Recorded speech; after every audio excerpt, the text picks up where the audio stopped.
totally different. You know, they have a grasping foot where we do not. Apes and chimps, neither one can touch all their fingers to their thumb.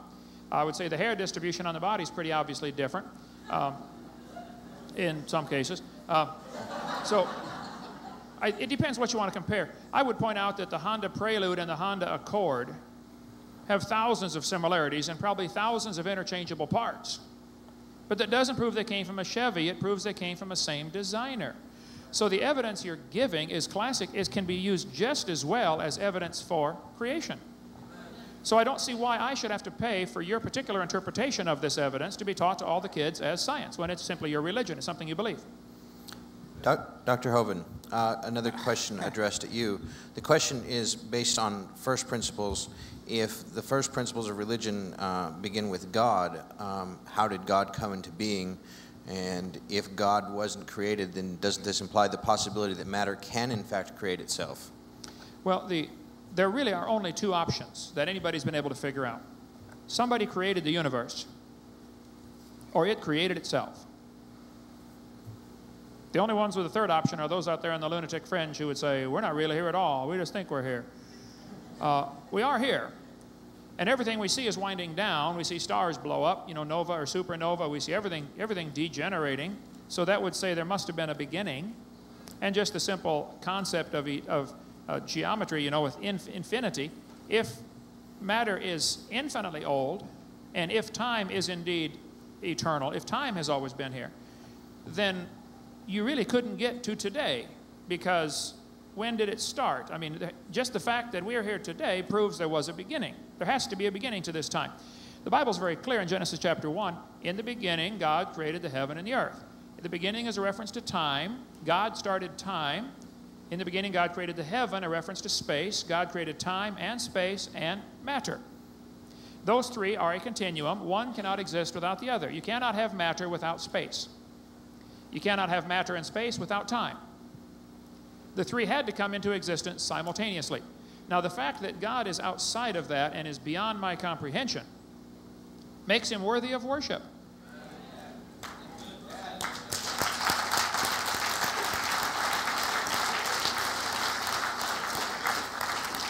Dr. Morrow, response?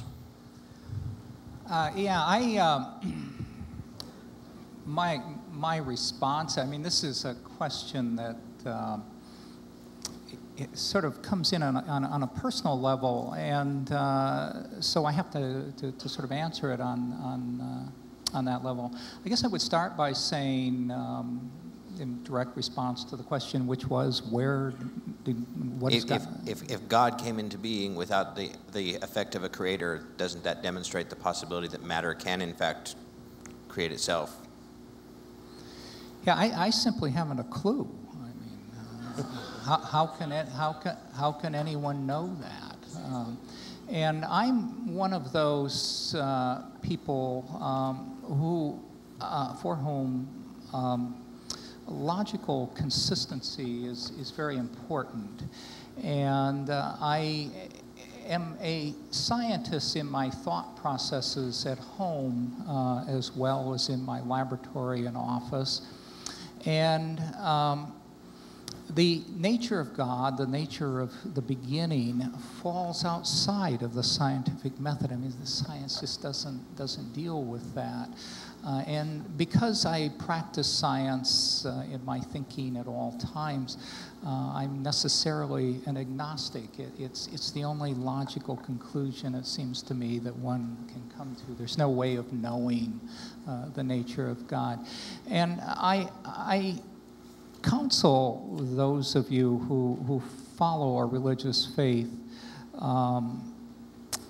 that you be aware of the diversity of religions, and that many people have very distinct concepts of God and the nature of things than you do, and that somehow, among other things, you have to have come to trust your own belief system and those that are leading you, and I think you should be very, very wary of that. One last question, and then there will be some closing marks, and I believe we will break for some fellowship. This question was addressed to Dr. Moore specifically, and that is, Darwin essentially believed that given enough time, the fossil record would fill in the gaps, and yet, as we've heard today, that hasn't actually happened. As a scientist, how do you relegate your views and your beliefs in evolution with the fact that there are still missing links? Yeah, that's simply a misconception of what Darwin said. Darwin, like virtually, in fact, Darwin is in many ways the founding father of this concept that the fossil record is very incomplete and will never be filled in completely. We know, among other things, from the processes of fossilization that there are certain kinds of organisms that simply don't fossilize well.